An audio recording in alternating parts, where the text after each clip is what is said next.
కొత్త పెన్షన్ విధానాన్ని రద్దు చేసి పాత పెన్షన్ అమలు చేయాలని ప్రభుత్వ ఉద్యోగ జేఏసీ ఆధ్వర్యంలో యాదాద్రి భువనగిరి జిల్లా కలెక్టరేట్ ముందు ఉద్యోగులు ధర్నా నిర్వహించారు. సిపిఎస్ హటావో, ఓపీఎన్ బచావో అంటూ నినాదాలు చేశారు. ఇక కొత్త పెన్షన్ రద్దు చేయాలని గెజిటెడ్ ఆఫీసర్లు సంఘం రాష్ట్ర అధ్యక్షులు డిమాండ్ చేశారు.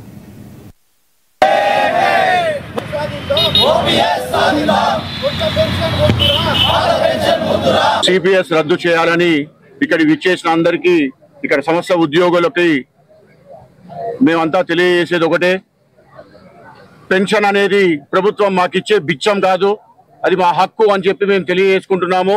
అదేవిధంగా నిన్ననో మొన్ననో కూడా ఈ ప్రైవేట్ హాస్పిటల్స్ అన్నీ కూడా దగ్గర 1500 కోట్లు ఈ ఆరోగ్యశ్రీ పథకం కూడా మేము రద్దు చేస్తున్నాము. ఇక ముందు కూడా ఏ ఆరోగ్యశ్రీ పథకాన్ని కూడా మేము ఒప్పుకునేది లేదు అని చెప్పి ప్రైవేట్ ఈ హాస్పిటల్స్ కూడా తెలియజేయడం జరిగింది.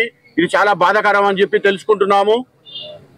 ఇప్పుడు పెన్షన్, ఇప్పుడు ఉద్యోగస్తుడు ఇన్ని సంవత్సరాలు కష్టపడి ఉద్యోగం చేసినాక పెన్షన్ రావడం లేదు అనేది చాలా బాధాకరము. ఇప్పుడు ఒక పొలిటికల్ నాయకునికి పెన్షన్ వస్తుంది, సాధారణమైన ప్రజలకు కూడా పెన్షన్ ఇస్తుంది ప్రభుత్వము. కానీ మా ఉద్యోగస్తులు మాత్రం ఎటువంటి ఏది లేకుండా మమ్మల్ని ఏది పట్టించుకొని ప్రభుత్వాన్ని మేము వెంటనే చెప్తున్నాము. మాకు ఖచ్చితంగా మాకు రావాల్సిన పెన్షన్ ని మాత్రం ఖచ్చితంగా విడుదల చేయాలి. అందరికీ రిటైర్ అయిన ఉద్యోగస్తులందరికీ పెన్షన్ ఇవ్వాలి. సిపిఎస్ రద్దు చేస్తూ జీపీఎఫ్ ని వెంటనే కొనసాగించాలి అని చెప్పి కోరుకుంటున్నాం. పెన్షనర్లు, గెజిటెడ్ ఆఫీసర్స్ అందరూ కూడా ఇక్కడ ధర్నా నిర్వహించడం జరుగుతుంది. ఏదైతే 2004లో సెప్టెంబర్ 1 నాడు నూతన పెన్షన్ విధానాన్ని తీసుకువచ్చిర్రో ఆ రోజు నుంచి కూడా ఉద్యోగులు ఒక అగమ్య గోచరంగా, ఒక అభద్రతా భావంతో ఉన్నారు.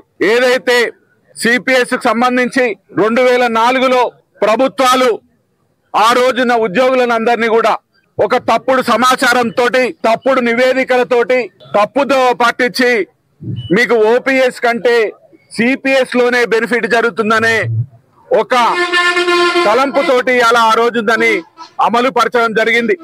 కానీ మేము 20 సంవత్సరాలకెళ్ళి చూస్తున్నాం, సిపిఎస్ ఉద్యోగులందరూ కూడా ఇలా అభద్రతా భావంతో ఉన్నారు. వారి 10% కట్ అయిన డబ్బుల్ని ఇవాళ కంపెనీలలో పెడుతూ, ఇవాళ మల్టీనేషనల్ కంపెనీలు అని, ఎల్ఐసి అని, ఎఫ్ఆర్డిఏకి సంబంధించిన కంపెనీస్ లో పెట్టుబడులు పెడుతూ